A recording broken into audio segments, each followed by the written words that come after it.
practicality and, above all, luxury. Would any of these cars be any worse for not being decorated with bits of dead animals and trees, or with offcuts from racing cars? I'm not so certain. BMW 3 Series you will see every day, not that it makes the M3 any less desirable, inside or out. While the Jaguar XKR S interior would not be out of place in an 18th century costume drama. But if rarity is in itself a luxury, try the Maserati Gran Turismo with its Ferrari-built V8, or the rare and underrated exercise in beating the Germans at their own game that is the Lexus ISF.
Any idiot can build a supercar. Find a giant engine, glue a load of carbon fibre to the outside, give it a silly name, and sell it for £1 million.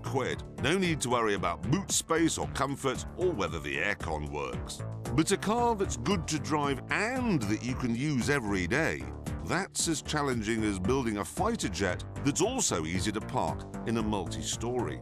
But when it goes right, well, you end up with something amazingly special. Something like the BMW M3, one of the very best fast cars of recent years. And don't forget Mazda's RX-7, the Toyota Supra, the original Skyline GTR, provided that is they haven't been improved by a spotty 17-year-old in a daft hat. These, I'm pleased to say, haven't.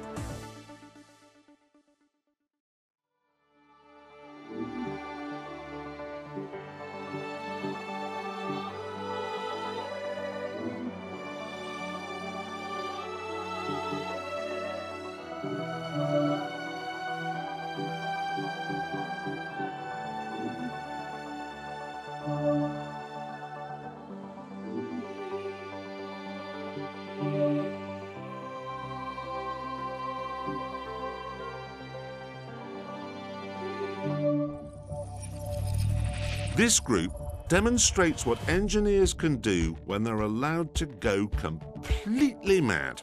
There's nothing here you should not experience at least once. Just about every kind and configuration is here. Some have their engines in the middle, some at the front, some have rear drive, some send their horsepower to all four corners. All, however, do have one thing in common. They all look as fast as they're supposed to be. Some people say that the Pagani and the Koenigsegg Agera are racing cars with stereos. So, road cars may be more powerful than racers, but they're often softer and kinder and squidgier. Be in no doubt, this is a very good place to spend rather more time than you should.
There are many, many things a road car must do that a race car need not.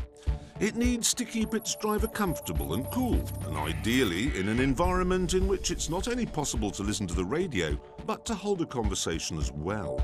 It must be able to give its driver every possible opportunity to avoid an accident, and when he runs out of talent and luck, protect him like a mummy polar bear protects her cub. Now, imagine if you could strip out all of those requirements. And that brings us to this, the Ferrari 458 Italia and the latest racing Viper. Very different, but both viciously effective.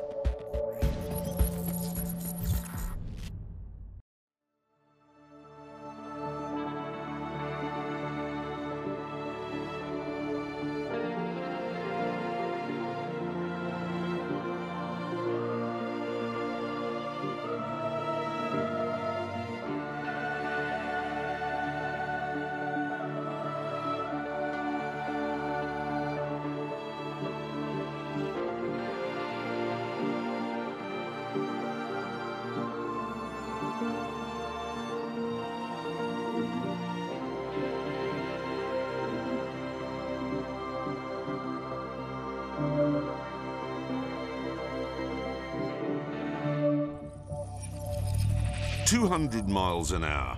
It's a number that's led us to some of the most astonishing cars ever to grace our roads. The first true 200-mile-an-hour road car was the Ferrari F40.